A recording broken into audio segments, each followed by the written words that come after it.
Ang pag-iwas sa mga pickpocket o magnanakaw na umaasa sa mga pagkakataon upang magnakaw ng mga gamit sa iyong bulsa o bag ay nangangailangan ng pagiging alerto at maingat. Narito ang ilang mga tips kung paano mo maiiwasan ang pagiging biktima ng pickpocket. Una, gumamit ng mga secure na bag. Gumamit ng bag na may mga zip or lock at siguraduhing nakasara ang iyong bag sa lahat ng oras. Iwasan ang mga open top na bag o mga bag na madaling buksan nang hindi mo namamalayan.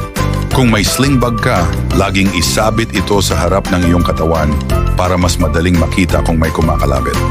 Ikalawa, itago ang mahahalagang bagay. Huwag ilagay ang iyong wallet o cellphone sa mga likod na bulsa ng iyong pantalon. Mas madali itong maabot at nakawin. Ilagay ang mga mahahalagang bagay sa mga front pockets o mas secure na bahagi ng iyong bag. Kung maaari, gumamit ng money belt na itinatago sa ilalim ng iyong damit para sa mga importanteng dokumento at pera. Ikatlo, maging alerto. Laging maging alerto sa iyong paligid, lalo na sa mga matataong lugar tulad ng mga bus station, palengke o mga busy na kalsada.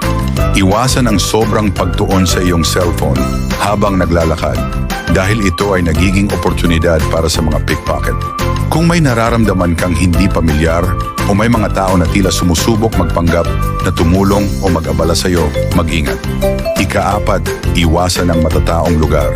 Kung maaari, umiwas sa mga sobrang matataong lugar, lalo na sa mga pampasaherong tren, malls, at mga event na maraming tao. Kung kinakailangan talagang dumaan sa ganitong mga lugar, siguraduhin na ang iyong mga gamit ay secure at laging tinitingnan ng mga ito. Ikalima, gamitin ang mga anti-theft items.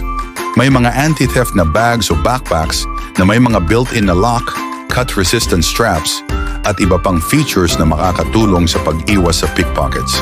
Maraming travel accessories na specially designed upang maging mahirap para sa magnanakaw na ma-access ang iyong mga gamit. Ika-anim, maging maingat sa mga pagkakataon ng distraksyon. Karaniwang ginagamit ng mga pickpocket ang mga distraksyon, tulad ng pagtulungan o pagtawid sa harap mo upang ma-access ang iyong mga gamit. Mag-ingat kapag may humihingi ng tulong o may mga kaganapan na maaaring magsilbing cover para sa kanilang aksyon. Sa pamamagitan ng pagiging maingat, alerto at ng paggamit ng tamang proteksyon sa iyong mga gamit, mapapalakas mo ang iyong seguridad laban sa mga pickpocket.